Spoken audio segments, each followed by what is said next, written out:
Então, o tema hoje é fisiologia da voz. Essa estrutura aqui é o que está dentro do corpo, certo? Quando o ar entra, ele passa pela estrutura e sai em movimento reverso. Ele passa pelas pregas vocais e as pregas vocais abrem e fecham, fazem essa movimentação do desenho. Quando você fala, elas ficam fazendo essa movimentação em várias vezes por segundo, e essa movimentação é o abre e fecha. Só que agora, atenção!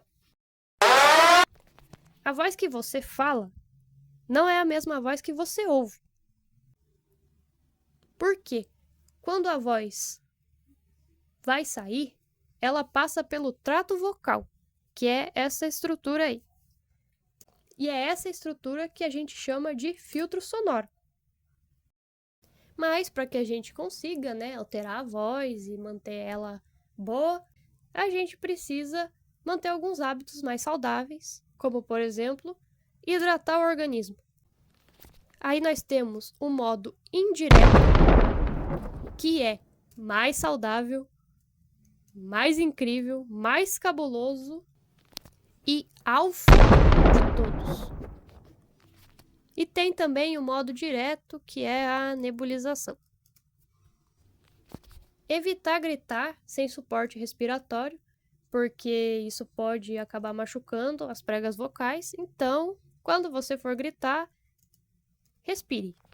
O golpe de glote, que é paia, então evita.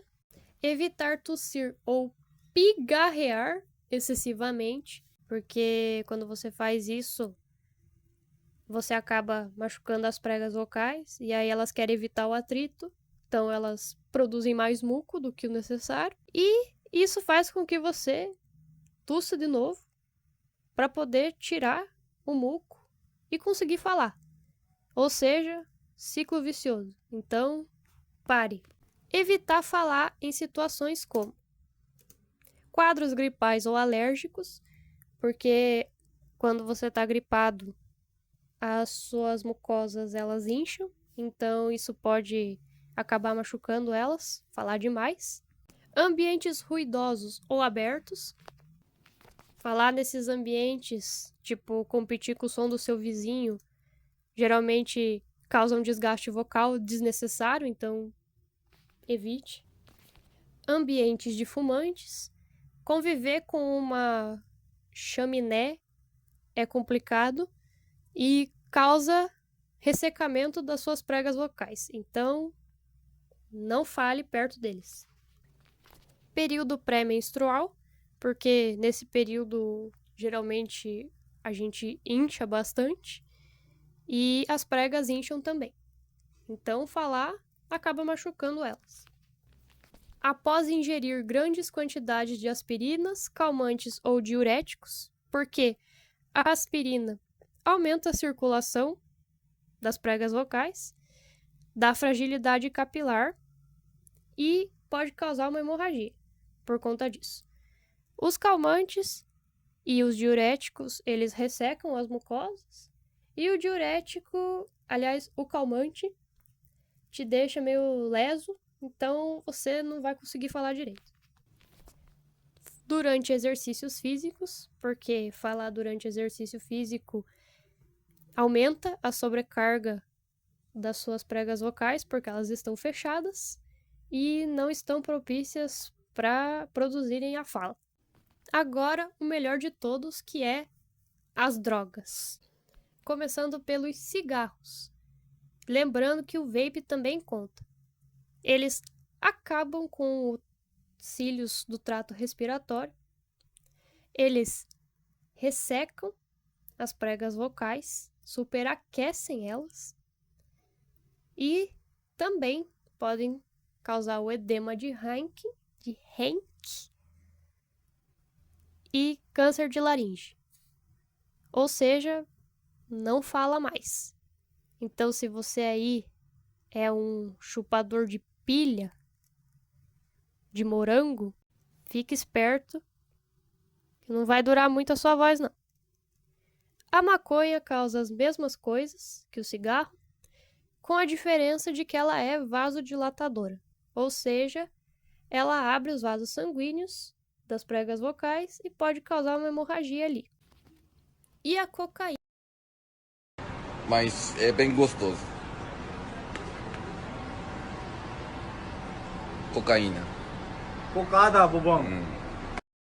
Que é vasoconstritora e corrói a mucosa da prega vocal e não existe possibilidade de recuperação. Por fim, temos a respiração. Existem os tipos e os modos. Tipo, quais partes do corpo que aciona, e o modo é como entra o ar. De modos, nós temos 3. O nasal, que é o recomendado, porque é ele que filtra, aquece e umedece o ar. O bucal, que é o mais usado por profissionais da voz, mas não é o mais recomendado porque ele não filtra, não umedece nem aquece o ar. E nós temos o misto, que é a junção do nasal e do bucal, que é o mais recomendado para profissionais da voz. De tipos nós temos 4. A clavicular, que ativa a região da clavícula e geralmente é utilizada para atividades físicas ou de grande rendimento. Nós temos a abdominal, que ativa a região do abdômen e é utilizada para atividades de baixo rendimento. Nós temos a terceira, que é a costodiafragmática abdominal, a costela, o diafragma e o abdômen, que é a mais recomendada para situações de fala e canto. E por fim temos a mista, que é a junção geralmente da clavicular com a costodiafragmática abdominal e é usada geralmente para transição. Fim.